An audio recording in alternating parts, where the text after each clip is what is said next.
So I see a lot of words, letters particularly, and I think it's time we did a research in God's Word. Typically,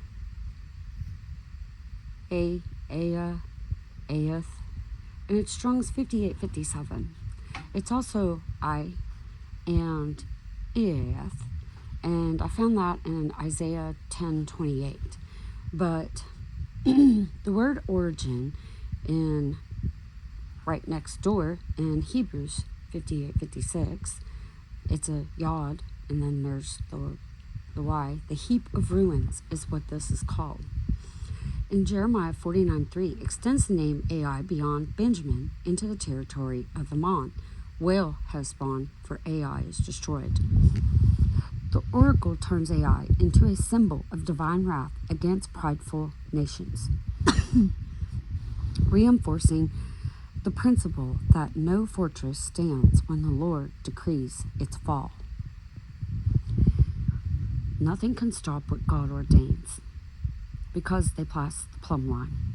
Nehemiah 11:31, Ai's very name highlights the contrast between man's collapse and God's rebuilding grace. The ambush tactics at Ai underscores that faith does not preclude careful planning, rather obedience lines strategy with divine direction. So, the IY, E is how it's pronounced, Strong's Hebrew 57:53, a ruin, overturned, a mount left after judgment or conquest, not ordinary rubble, but the emblem of a covenant breach and the consequent desolation God permits when his people spurn his word. Spurn means to scorn, reject, with disdain or contempt. That's where we're at, y'all. This is how serious this is. This is not a joke. So Micah 1:6 warns, therefore I will make Samaria, which is also called Watch Mountain, as a heap of the field, and as plantings of a vineyard, and I will pour down the stones thereof into the valley, and I will discover the foundations thereof. So when you see like Samaria and Watch Mountain, think of eyes, or I guess I should say. There it is right there. They're not God. They try to be like God. So Micah 3:12 repeats and intensifies the sentence, judgment, exposing corrupt leaders who presume upon the temple's presence. AKA today, you cannot build on God's gold. Cannot build on God's gold and silver. Refined in the fire 7 times. 7 is completion. It is finished. Deuteronomy at 28:49-52 is privilege without obedience invites divine judgment. So having unknown knowledge, secret knowledge, well, if you don't have obedience, we see why we're at where we're at today. The temple and true worship. You worship in spirit and truth. Jeremiah 7:4-11 is reduction to ruins exposes the folly of trusting in outward forms while neglecting righteous living. Restoration springs from a repentant heart. Micah 4:1-7. We talked about on a previous study just today, the restoration that's spoken of in the book of Micah, in the 4 different levels that we go through. And we're in the 3rd one right now, fixing to be into the 4th, which is Micah. The cry in Psalm 79 answer is in John 2:19-22. Remain watching in the night. So the night is what we see today. It's not physical night. It's how people are. The prophets of old announced collapse before it occurred. It's the warning call. The future judgment warns and urges readiness and faithfulness. while there's still time to turn back to God, which is God's reset. Man tries to copy God, but you can't override God no matter what you do. If you ever notice readiness, read. We did a study on read, which is to read the word. Strong's 57:53. Avah, amiss, bow down, make crooked, commit iniquity, pervert, do wickedly, do wrong, to bend or twist, turning away from what is straight by moral deflection, perversion of justice, the physical image of being bent over, which is like abused, riding someone else's back. And that's why the curtail's cut off.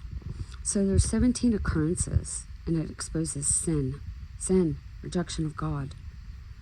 One short of the divine 7, 6, man, not God. So actions have consequences and invites turning back to God. If you don't in the wrath, then the 6, 7 deadly sins brings death, completion. So it can be good or it can be bad, depending on where one falls. So act wickedly, twist the covenant path, Daniel 9:5, 1 Kings 8:4-7. God's favor never excuses iniquity. God never changes.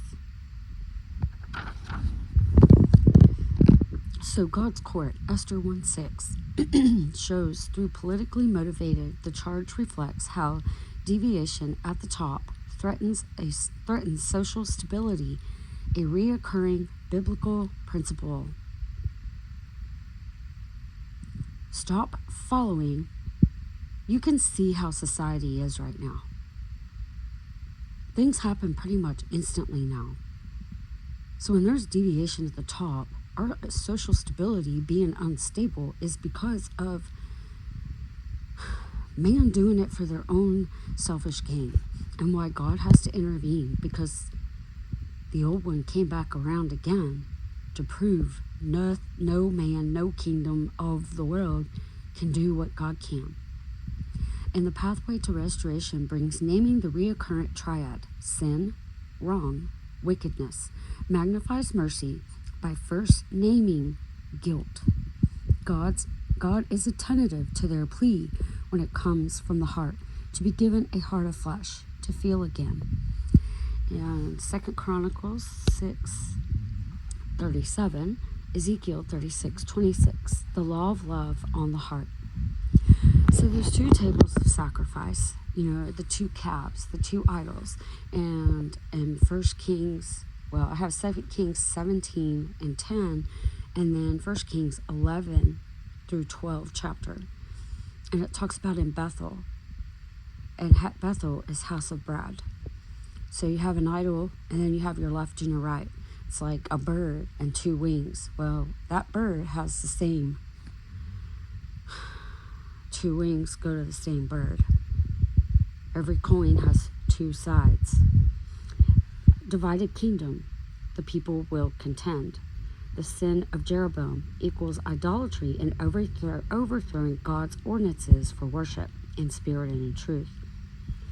It sets up idols, altars of worship, unauthorized priesthood, changing of holy days. Yes, this has been done today. They tell you, but they make it look good to draw you in. And let me tell you, that was a hard one for me, especially the biggest, latest one we had. Political motivation. Y'all, come on, wake up, smell the coffee, as they say. Asheron poles is grove, and that's called the storm god of Baal. Covenant infidelity equals national judgment.